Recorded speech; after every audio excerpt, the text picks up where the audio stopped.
नमस्कार, मैं प्रेयसी। स्वागत है आप सभी का द प्रिंट लाइन्स में। देखिए, सबसे पहले तो इंडिया अलायंस तय करे कि बजट को लेकर उनका स्टैंड है क्या। वित्त मंत्री निर्मला सीतारमण द्वारा प्रस्तुत केंद्रीय बजट पर चर्चा के पहले दिन लोकसभा और राज्यसभा दोनों सदनों में खूब नोकझोंक हुई। कांग्रेस से लेकर टीएमसी और समाजवादी पार्टी तक सरकार पर हमलावर है, तो सरकार की तरफ से पलटवार भी किया जा रहा है। बीजेपी और सत्तारूढ़ एनडीए में उसके सहयोगी दलों ने बजट को दूरदृष्टि और विकसित भारत वाला बताते हुए दावा किया है कि इसमें मोदी की गारंटी कायम है। वहीं कांग्रेस समेत संपूर्ण विपक्ष ने इसे कुर्सी बचाओ और जुमला बजट बताया है।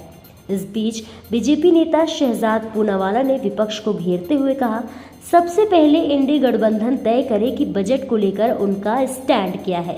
अगर किसी राज्य को उसका अधिकार दिया जाए तो इंडी गठबंधन के लोग उस राज्य के लोगों का किस तरह से अपमान करते हैं। इसके अलावा उन्होंने और क्या कुछ कहा, आइए सुनते हैं।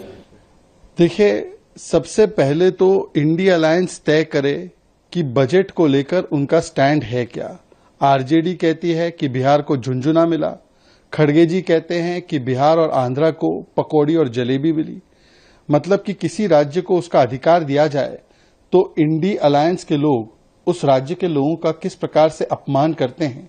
आरजेडी को बताना चाहिए कि क्या वो खड़गे जी की बातों से इत्तेफाक रखते हैं, क्या वो खड़गे जी की तरह नीति आयोग का बहिष्कार करेंगे क्योंकि बिहार को उसका अधिकार मिला। यही तो वो लोग थे जो स्पेशल पैकेज और स्पेशल स्टेटस की मांग कर रहे थे, और आज जब बिहार और आंध्र को उनका अधिकार मिला है, अब वो कहते हैं कि बाकी राज्यों का नाम नहीं लिया। क्या यूपीए के जमाने में किसी भी बजट में सभी स्टेट्स का नाम बजट की स्पीच में लिया गया?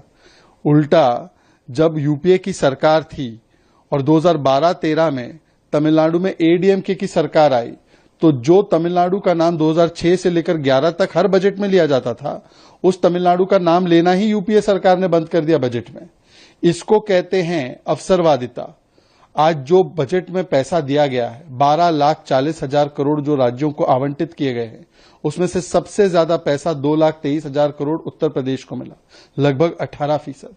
यूपीए के जमाने में ये केवल 59,000 करोड़ था।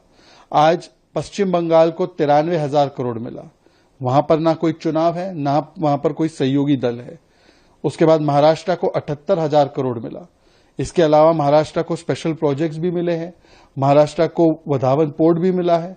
परंतु केवल और केवल झूठ की राजनीति करना, दिग्भ्रमित करना, और अब कहा जा रहा है कि हम नीति आयोग का बहिष्कार करेंगे, तो ये कोई नई बात तो है नहीं। राष्ट्र हित में जो भी कार्य होता है, इंडिया अलायंस उसका बहिष्कार करती है।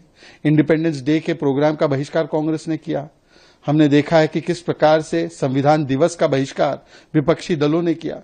तो ये उनकी मानसिकता बन चुकी है। मोदी विरोध में ये विकास विरोध पर उतर आए हैं, और उनको बजट से नहीं, बजट बनाने वाले लोगों से समस्या। ऐसे ही और भी अहम खबरों को देखने के लिए बने रहिए द प्रिंट लाइन्स के साथ।